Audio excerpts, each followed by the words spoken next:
Na última semana, o Campus Muzambinho, os docentes do Campus Muzambinho se reuniram e decidiram por aderir à greve na última segunda-feira, mas só realmente entrou em greve na sexta-feira. Por que dessa demora entre a reunião e a adesão na greve?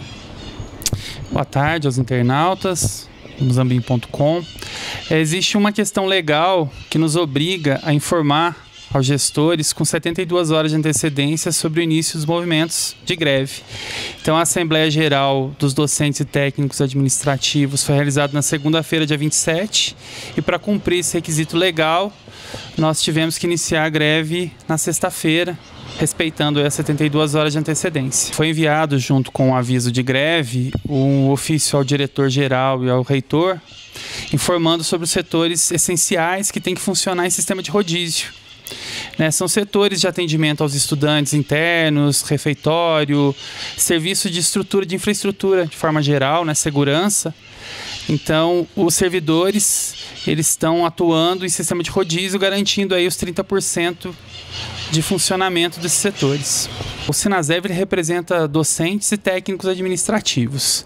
Na última assembleia que nós fizemos, no dia 31, nós estivemos discutindo justamente como se daria a organização do rodízio dos técnicos para que eles possam se envolver na greve. Então, inclusive agora, hoje, nesta segunda-feira, está acontecendo uma reunião com o diretor-geral, justamente tratando dos pormenores desses setores. Mas o nosso intento é que docentes e técnicos participem de forma igualitária do movimento. Mas os docentes estão com as suas atividades de ensino suspensas e estão encaminhando também a suspensão das atividades de ensino e extensão. Confidentes fez uma assembleia semana passada e optou nesse momento por não aderir à greve e vai fazer uma nova assembleia na semana que vem. Poços de Caldas, é um dos campos novos, vai realizar uma reunião amanhã. Nós vamos comparecer e debater com eles as questões da greve, e Machado vai realizar essa assembleia na quarta-feira. E estamos organizando, junto às demais unidades do IF Sul de Minas, um ato público em Pouso Alegre, ainda com uma data a ser finalizada, marcada, para chamar a atenção da região sul de Minas sobre os impactos dos cortes orçamentários na educação e outros setores. Lembrando que, além dos servidores públicos da educação, uma série de outros servidores públicos federais estão em greve. O INSS está com uma greve já há quase 40 dias, e outros setores estão aderindo à greve nacional, que começou em maio. As universidades federais entraram em greve no final de maio. Hoje são cerca de 70 instituições em que os técnicos estão em greve, 30 instituições de ensino vinculadas ao ANDES, que é o Sindicato das Universidades, estão em greve também em maio, junho. O nosso sindicato, o Sinasef, deliberou pela greve em 13 de julho, mas nessa semana a adesão aumentou substancialmente. De um total de aproximadamente 300 unidades, a gente está chegando próximo a 180 unidades no Brasil que estão em greve. É muito importante que a comunidade entenda as razões desse movimento. É importante esclarecer que a greve é o último recurso para que uma negociação efetiva aconteça. Então, desde fevereiro, as entidades representativas estão em negociação ou tentando negociar com o governo. Ou seja, de fevereiro até agosto foi um caminho longo sem uma resposta efetiva por parte do governo. Tem uma série de pautas que mobilizam os servidores nesse momento. São pautas gerais. A primeira delas é um rechaço, um repúdio aos cortes orçamentários que estão atingindo substancialmente a educação. Inicialmente foi feito um corte de 9 bilhões e 200 milhões e na semana passada anunciado mais 2 bilhões de cortes na educação. O que significa isso especificamente para a gente? O Campus Muzambinho ainda não tem publicado seu orçamento para o ano de 2015.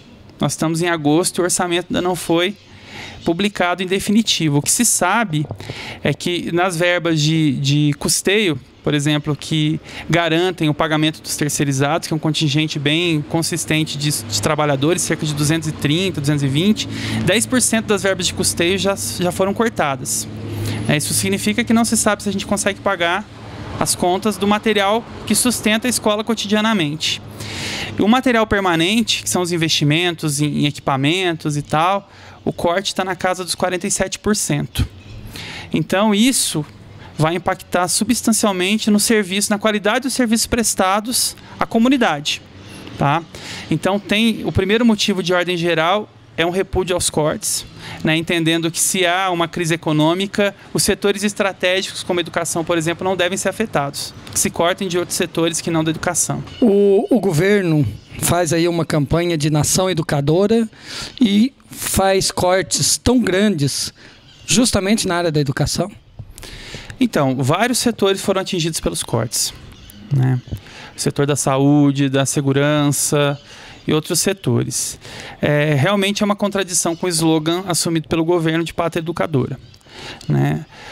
Entretanto, a gente precisa chamar a atenção da população do modelo econômico que está sendo mantido. Os cortes, eles se dão em cima dos investimentos, né, naquilo que volta de alguma forma para a população. É importante cortar, por exemplo, da máquina pública, né, principalmente dos comissionados. Era importante que houvesse uma reforma nesse sentido e, principalmente, é importante que fique claro, essa é uma das pautas da greve, que se faça uma auditoria da dívida pública brasileira, que está prevista desde a Constituição de 88, mas que não aconteceu. Existe um movimento nacional que até foi apoiado pela CNBB, que é a Auditoria Cidadã da Dívida, que defende que se faça uma devassa nas contas da dívida pública brasileira, porque, inclusive, suspeita-se que muita dessa dívida não exista ou que já tenha sido paga. Então, vários países do mundo, a Bolívia fez uma auditoria, a Grécia, que está numa crise drástica, está fazendo uma auditoria com auxílio de auditores brasileiros, inclusive, para questionar essa dívida, porque se a gente está pagando os juros dessa dívida, está rolando a dívida, a gente está tirando dinheiro dos setores essenciais do investimento na população. Então, essa é uma das bandeiras da greve também. Nós temos pautas vinculadas à reposição das perdas salariais dos últimos anos. Então é importante que se diga que a última greve aconteceu em 2012, foi feito um acordo de 3 anos com o governo, que acabou esse ano.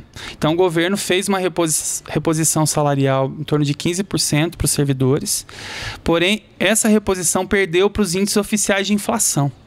Então, a perda calculada de 2010 a 2015, a perda, descontando já essa reposição, está na casa dos 19%.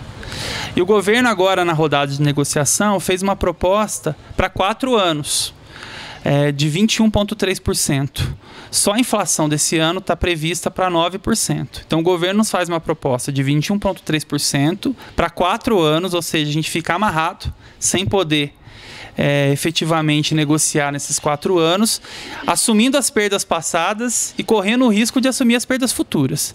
Então, isso é uma questão que está colocada, né? Uma reposição compatível com a inflação no próximo período. A gente defende também a isonomia dos benefícios com os outros setores do funcionalismo público. Por exemplo, o auxílio alimentação do judiciário é muito superior ao auxílio alimentação dos servidores do executivo, onde nós somos servidores do Executivo Federal. Então, a isonomia desses benefícios, defendemos especificamente as 30 horas para os servidores técnicos administrativos, uma jornada de 30 horas. Existe um decreto do presidente Lula que regulamentou essa jornada de 30 horas, de forma que os trabalhadores trabalhariam menos tempo, porém, os setores ficariam abertos durante mais tempo. Isso está em processo de discussão no nosso campus, mas a gente defende que isso seja regulamentado nacionalmente, para que não haja dúvidas e que todos os trabalhadores possam cumprir as 30 horas. A gente solicita também uma unificação das carreiras dos docentes do ensino superior, dos docentes EBTT, nós somos docentes EBTT, que as carreiras sejam unificadas. Se a remuneração é idêntica, é justo que as carreiras sejam unificadas. E uma série de outras questões, né? Do ponto de vista da carreira dos técnicos, os técnicos administrativos de educação são o maior contingente de trabalhadores do Executivo Federal e são os que sofrem com a remuneração mais baixa. Então, que essa carreira seja racionalizada, que haja um investimento nessa carreira para que esses servidores que atendem efetivamente o público possam ser valorizados. Qual a posição dos alunos em apoio a esse movimento de vocês? Então, a partir do dia 28, da terça-feira, nós realizamos uma série de discussões com os estudantes no campus, seja na sede, né, no prédio principal, seja no SECAIS e outras unidades. E, de forma geral, os alunos têm apoiado o movimento por entender que é uma luta pela qualidade da educação. nós formamos professores e é um contrassenso a gente não debater educação e engajamento com os nossos futuros professores. Então, os alunos têm apoiado, alguns deles estão compartilhando informações no Facebook, estão se colocando à disposição para participar dos atos, né? Então, nós entendemos que a greve também é uma outra aula, é uma aula de cidadania, uma aula de militância e de consciência política. Os nossos alunos estão tendo acesso a essa outra educação. Nós estamos organizando, né, a delegação para o ato em Brasília, no dia 6. Soubemos que outras seções sindicais estão enviando representantes também para o ato e para a plenária nacional do nosso sindicato, que vai acontecer no dia 7 e 8, na qual vão ser discutidos os rumos da greve. Nós temos uma expectativa que, por conta das mobilizações, o governo se sensibilize e apresente uma nova proposta para os servidores na semana que vem, antes do encaminhamento da lei orçamentária anual, que vai para o Congresso por volta de 20 de agosto. Então, as questões financeiras, elas têm que ser resolvidas até 20 de agosto. Então, a nossa expectativa é que o governo sinalize alguma coisa e o nosso empenho é para demonstrar a mobilização nesse período para conquistar algumas propostas por parte do governo nesse período. Imaginamos que outras pautas que não têm impacto financeiro, devam continuar sendo negociadas pós dia 21. Então, o esforço agora é para conseguir resolver as pendências aí de negociação até o dia 21 de agosto. Sendo resolvidas essas pendências, essas principais pendências, até o dia 21 de agosto, as aulas retornariam, como fica? Então, as Assembleias Gerais definem aí os rumos do movimento e a interrupção do movimento. Então a gente aguarda, né, os próximos passos da negociação e, tendo uma proposta, qualquer proposta do governo, a gente vai chamar a Assembleia para deliberar sobre a proposta, né? Então a gente aguarda os próximos passos para definir os rumos do movimento. Imaginamos que, se a gente demonstrar força nesse início, nós conseguimos reduzir o tempo da greve e as aulas retornam normalmente. Então a intenção nossa é que a greve seja uma greve curta, mas é importante que a gente se organize para que isso aconteça efetivamente. Então, greve é mobilização, né? Então, a gente espera que servidores docentes, técnicos, estudantes estejam participando das mobilizações, compartilhem informações no Facebook, possam participar dos atos, para que a gente possa resolver essas questões e sair de forma vitoriosa desse movimento.